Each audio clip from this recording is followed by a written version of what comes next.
పవన్ కళ్యాణ్ గారి సతీమణి శ్రీ అన్నా లెజినోవా గారు భారతదేశ సంతతికి చెందిన మహిళ కాదు. మన పద్ధతులు తెలియవు, మన ఆచారాలు, సంస్కృతులు తెలియవు. అయినప్పటికీ ఒక భారతీయుడిని పెళ్లి చేసుకున్న తర్వాత సనాతన ధర్మాన్ని విశ్వసించి తన బిడ్డ ప్రాణాపాయ స్థితిలో ఉంటే శ్రీ వెంకటేశ్వర స్వామిని ప్రార్థించగా ఆ బిడ్డ కోలుకుంటే భారతీయులందరూ చేసే విధంగానే తిరుమల వెళ్ళి శ్రీ వెంకటేశ్వర స్వామిని దర్శించుకొని ఆమె తల్లిని అర్పించారు.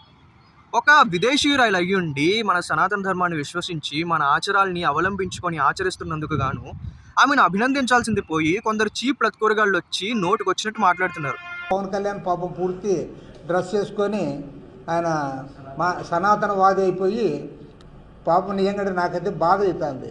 ఆమె క్రిస్టియన్, ఆమె భార్య, ఆమెతో కూడా పాపం గుడ్డు కొట్టించాడు వెంకటేశ్వర స్వామి దగ్గర తీసుకుపోయి.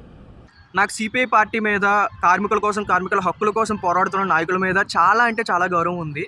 కానీ ఇలాంటి చీప్ లత్కోర్ మాటలు మాట్లాడే వాళ్ళ మీద మాత్రం అస్సలు గౌరవం లేదు. అయినప్పటికీ మీకు లేని సంస్కారం మాకు ఉంది కాబట్టి మిమ్మల్ని గారు అని సంబోధిస్తూనే మాట్లాడుతున్నాడు సిపిఐ రామకృష్ణ గారు.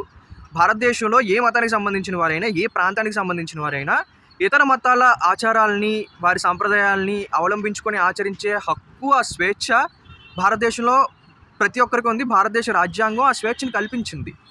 కాబట్టి ఇప్పుడు పవన్ కళ్యాణ్ గారి సతీమణి తిరుమల వెళ్ళి ఆయన దర్శించుకొని తలనీలాలను అర్పిస్తే మీకు వచ్చిన బాధ ఏంటి? గుండు కొట్టించారని మాట్లాడుతున్నారు. అసలు మీకు వచ్చిన బాధ ఏంటి? అసలు పవన్ కళ్యాణ్ గారి సతీమణి వెళ్ళి తలనీలాలను అర్పిస్తే ఆ అంశాన్ని రాజకీయాల్లోకి లాగాల్సిన అవసరం మీకేంటి?